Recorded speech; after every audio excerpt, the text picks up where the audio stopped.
Esta semana conversamos con Jorge Amaya sobre las representaciones a través de las tarjetas postales. Y conoceremos la agenda cultural de la semana. Comenzamos.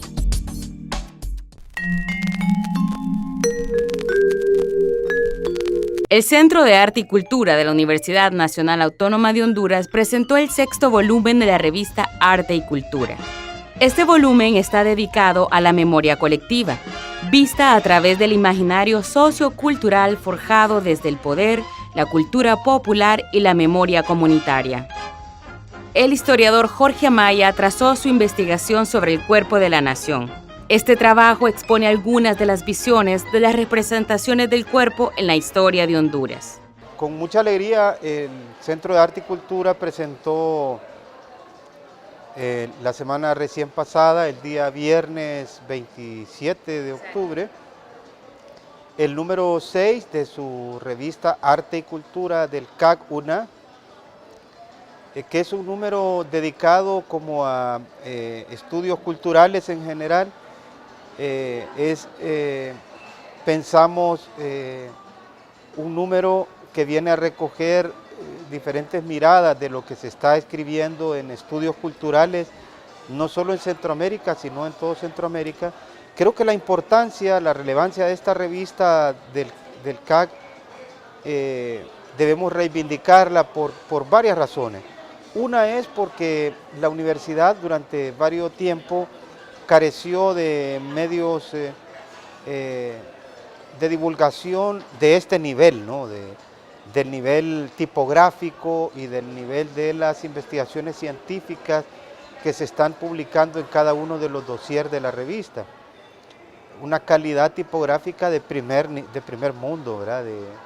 De las revistas que se estilan en Europa, en Francia, en Inglaterra, en Estados Unidos, con papel satinado, full color, y no solo eso, sino el formato mismo de la revista, el tamaño, la letra, las fotografías, todo con sumo cuidado, ¿verdad?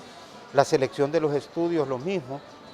Y entonces creemos que esta revista, en el marco de la actual reforma, es la que está abriendo la posibilidad de que las demás facultades, de que las demás carreras empiecen a publicar medios como este, ¿no? Porque cuando vienen las evaluaciones externas, lo que se viene a contar justamente es eso, ¿no? Las publicaciones, las investigaciones que hacen sus docentes. Esto es lo que se califica en los rankings, esos son los indicadores. Así que el CAC está cumpliendo con esa misión, ¿verdad? Bien, este tema de estudiar la historia del cuerpo, la verdad que ha sido un interés que me nació hace relativamente poco tiempo. Yo soy un ferviente seguidor de la historia cultural, ¿verdad? Pero me había centrado más en otros aspectos de mentalidades colectivas, pero hace unos 4 o 5 años que tuve la oportunidad de participar en un evento académico en México, pasé por una de las librerías de Veracruz y me encontré unos tomos de unos historiadores franceses que han hecho una especie de compilación de diferentes autores sobre la historia del cuerpo. Yo entonces vi bien interesante el título, lo tomé y lo leí y dije, bueno, yo tengo que hacer algo así en Honduras. Básicamente, ¿qué es lo que abordan? Especialmente es un historiador francés que se llama Georges Vigarello, que fue el responsable de esa colección, de la historia del cuerpo en Europa desde la antigüedad hasta el presente. Y ellos señalan algo, ellos dijeron, vamos a estudiar el cuerpo porque a pesar de que el cuerpo es el que trabaja, el que come, el que muere, el que viste, el que siembra, etcétera, lo que ha priorizado casi toda la corriente historiográfica moderna desde el siglo XIX hasta el siglo XX fueron otras facetas de los seres humanos, la guerra, por ejemplo, es decir, la historia política y un poco también la historia económica, pero centrada como en las estructuras o en los grandes procesos productivos, no en cómo trabaja el hombre, cómo transmite técnicas, cómo come, cómo enamora, cómo hace el amor, cómo hace el cortejo, cómo trabaja, cómo ora. cómo cree en diferentes religiones, cuáles son las genuflexiones, los rituales, los gestos que hace en cada una de las etapas, ¿no? Y estos historiadores empezaron a estudiar este tema desde la antigüedad hasta el presente, se dieron cuenta que desde los griegos el cuerpo fue el referente estético de la perfección, ¿no? Y desde ahí viene el humanismo. Es uno de los primeros momentos en la historia donde el ser humano y su cuerpo pasaron a tener casi condición divina o similar a los dioses, ¿no? Luego en la Edad Media pues hay un retroceso, el cuerpo más bien se mortifica, y luego en la modernidad con el Renacimiento especialmente hasta ahora que se da una especie de retorno, ¿no? del cuerpo y del ser humano y del humanismo al centro de la razón y del mundo en sí, ¿verdad? Entonces, bueno, me encantó esa historia, así que decidí tratar de contarla para el caso de Honduras. Claro, el cuerpo pensante también, el cuerpo que de alguna manera se moderniza. Hay un texto clásico en ese sentido que también lo citamos en el trabajo, un texto de Norbert Elias, un filósofo un poco desconocido pero fundamental de los años 30-40, que escribió un tema sobre, se titula El proceso de la civilización. Él hablaba de cómo es que nos convertimos en modernos, ¿verdad? Cómo es que Europa, con el descubrimiento de América y otras partes del mundo, se convierte como en el centro del mundo y en el centro de las prácticas de reproducción cultural o de hegemonía cultural en el mundo. Y es porque ellos se dieron cuenta que en esa antítesis entre civilización, que eran ellos, y barbarie, que eran los demás, los africanos, los americanos, tenían que educar, tenían que civilizar el cuerpo, las prácticas. Y, por ejemplo, inventan cosas como el tenedor, ¿verdad? Que los diferencia con los bárbaros porque comen con la mano, ¿no? Nosotros todavía comemos los frijoles con la tortilla, con la mano, que es tan rico, ¿verdad? Se enojaría Norbert Elias si se da cuenta de eso. Y entonces la razón también se puede constituir a partir del cuerpo. Es la forma de vestirte, qué es lo que vistes, ¿verdad? No sin razón, entonces a los españoles aquí se les reconocía en América como gachupines, porque ellos andaban calzados a diferencia de los indígenas, de los mestizos. Los chapetones andaban también bien vestidos, tenían una forma de vestirse. Esos códigos, ¿no? De cómo vestirte, de cómo comer, si comes en plato o comes en la mano, desde el siglo XVI más o menos, cuando se da el encuentro entre América y Europa y el resto del mundo, define de qué cultura eres. Ah, bien, en efecto, ese estudio, ya para entrar a la descripción del estudio, yo intenté describir la historia del cuerpo en Honduras, pero fundamentalmente cómo ha sido representado el cuerpo de los y las hondureñas a partir de imágenes iconográficas, ¿no? Fotografías o tarjetas postales. Decidí hacerlo a partir de tarjetas postales porque, bueno, me he vuelto un coleccionista, tengo también amigos que me compartieron todo ese fondo documental de decenas de postales, y yo hice una clasificación, una que es con la que comienzo el artículo, representaciones del cuerpo hondureño en clave de género, especialmente en el género femenino. Y después postales que yo le llamo étnicas o costumbristas. Yo lo hice porque traté de hacer una clasificación, vi que este era el tipo de postales en las que más se representaba el cuerpo de los hondureños y hondureñas en movimiento. En el primer caso de las postales de mujeres, ¿no? Postales en clave de género que se representa a Honduras o a la nación hondureña en clave femenina, presento una serie de postales que evocan, ¿no? La patria o la nación como una mujer, ¿verdad? Hay unas postales que se ve una mujer hondureña, como una metáfora de una mujer hondureña que representa, es una postal de una colección de todas las naciones del mundo. Y la hondureña es representada como una mujer morena, como mestiza, ¿no? Bien rolliza la mujer, una mestiza muy bella. que delata, que denota su mezcla española, india y algo morena. Y luego las otras postales de género son, por ejemplo, las de un tópico bastante recurrente en los temas de género en Honduras, que es la representación de la madre, ¿no? Salen postales de estatuas de esa efeméride que celebramos nosotros el segundo domingo de mayo y que en Honduras es una fiesta muy importante, ¿verdad? El Día de la Madre o la figura de la madre para los hondureños es... bueno, cuando estamos chiquitos hasta mataríamos, decimos, ¿verdad? Claro, como derivado de, por ejemplo, de una metáfora de la Revolución Francesa, que es la libertad guiando al pueblo, del cuadro de Eugène Delacroix, es una mujer la que encarna la libertad, ¿no? La que encarna la nación. Lo mismo pues en el caso de Honduras, ¿verdad?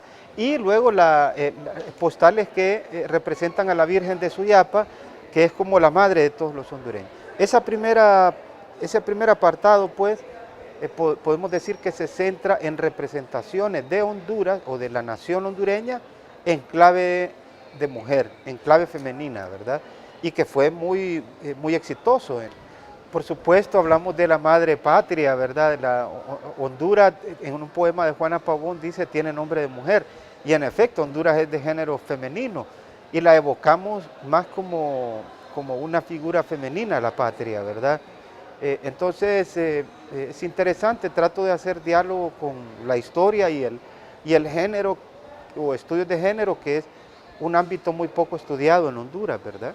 Es correcto, otra segunda serie de postales que presentamos para describir cómo ha sido representado el cuerpo hondureño en estas fuentes históricas, ¿no? Que es una nueva fuente histórica para el análisis de estudios sobre imaginarios o representaciones sociales.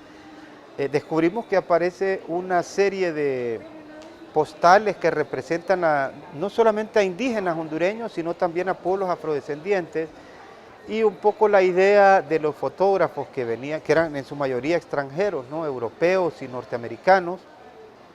Hubo fotógrafos de tarjetas postales hondureños también, pero eran la minoría, la mayoría eran estadounidenses y europeos.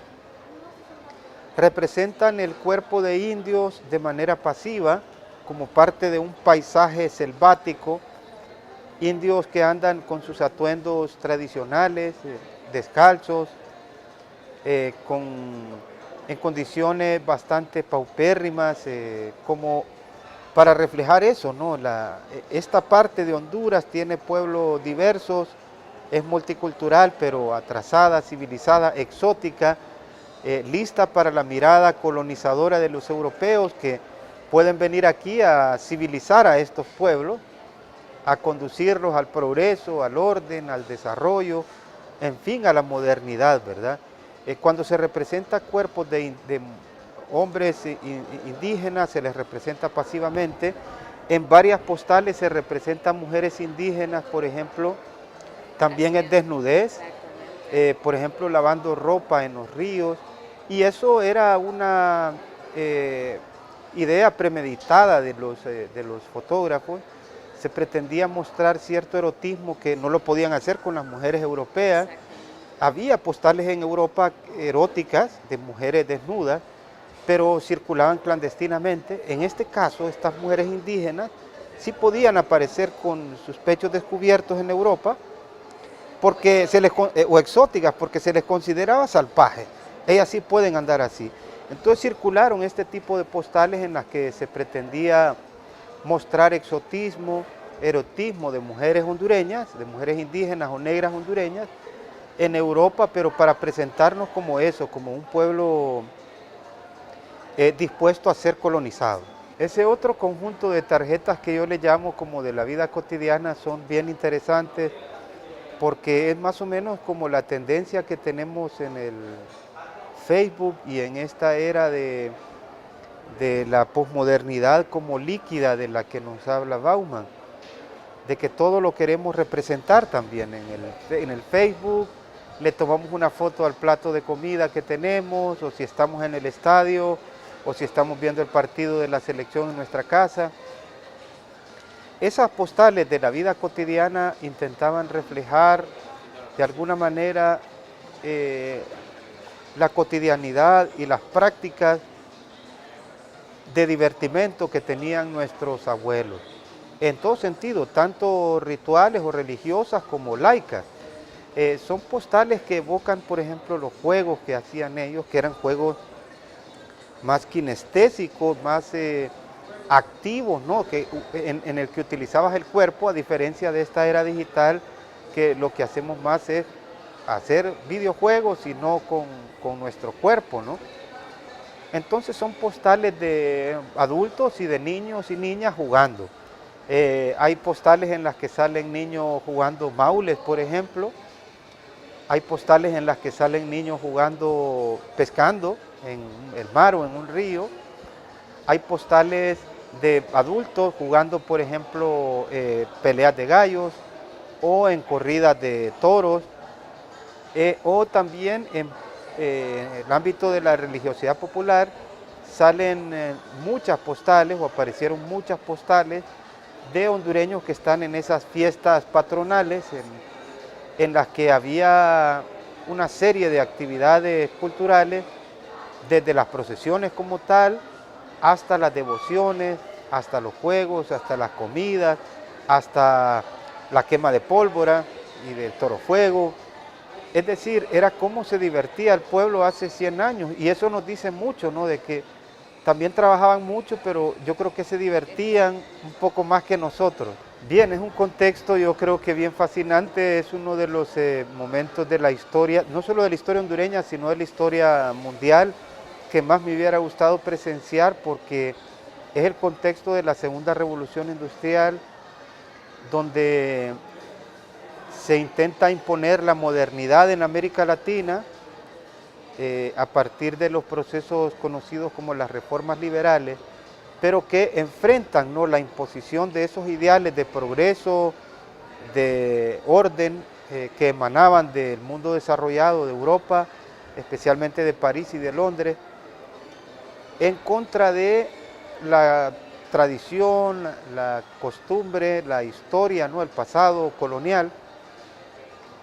Y entonces se enfrentó esas dos grandes tradiciones, ¿verdad? La tradición hispánica, colonial, podríamos decir como conservadora o mojigata, pero de alguna manera fascinante también, porque de ahí emana toda la mayor parte de nuestra cultura, de nuestra identidad cultural de la época colonial. Ahí se unieron españoles, indios y negros.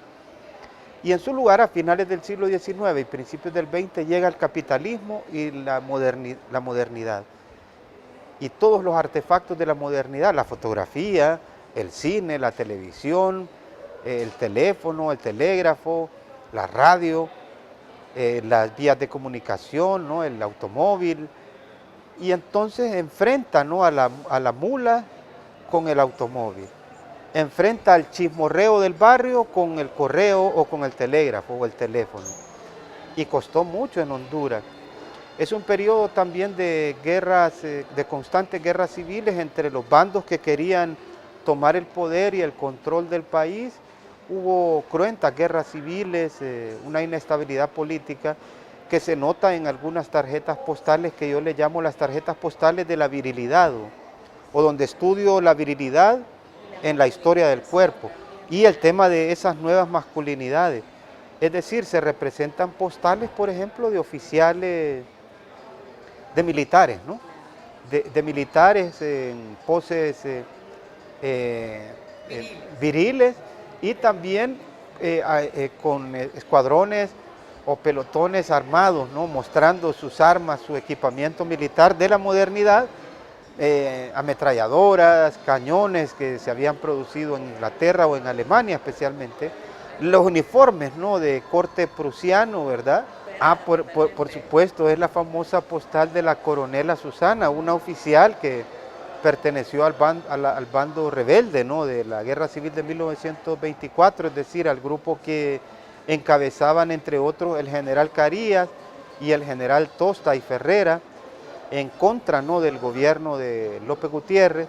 Y entonces es una coronela, es una mujer que, como las Adelitas de la Revolución Mexicana, andaba su sombrero charro, andaba su escopeta y cargada de balas, ¿no?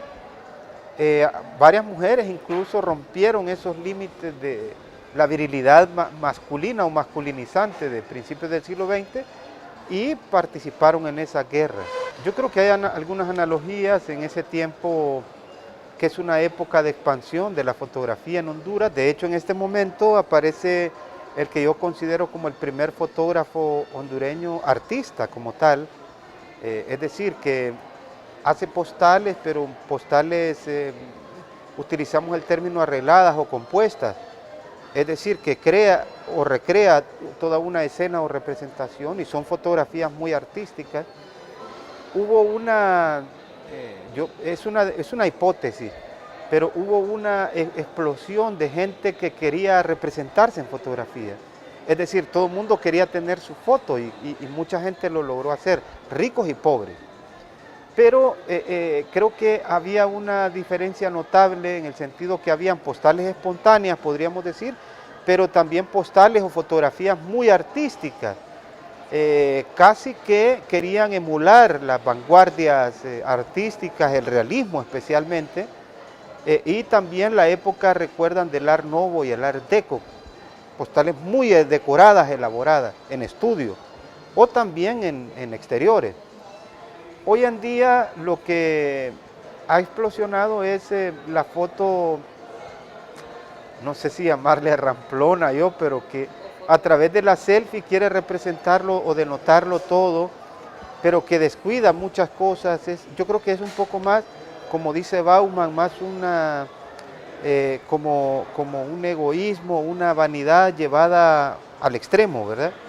Creo que se diferencia en eso, aunque no quiero negar que hay, por supuesto, artistas en el mundo y en Honduras de la fotografía espectaculares, mi amigo Arturo Sosa, Rubén Merlo, que son artistas espectaculares, pero lo que más circula es la fotografía ramplona.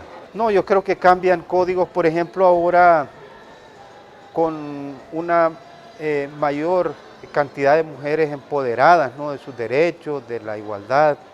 Hoy en día se conciben y se representan y autorrepresentan de manera diferente que nuestras abuelas. Creo que ese es un punto interesante que deberíamos seguir la pista también. Es diferente, pero creo que en general, sobre todo para el mundo exterior, la representación de los latinoamericanos y de los hondureños en general frente a Europa y Estados Unidos, por lo que reproducen sus medios, sigue siendo bastante estereotipada. Creo que ellos todavía, y lo repite a la saciedad el presidente Donald Trump, somos grasientos, somos sucios, somos oscuros, somos pobres, es decir, nos representan somos bárbaros, ¿verdad? Nos representan todavía de manera estereotipada y eso quedó muy atrás. América Latina es muy diversa hoy en día, es multicultural, pero también es moderna. Ya no somos como hace 100 años, ¿verdad?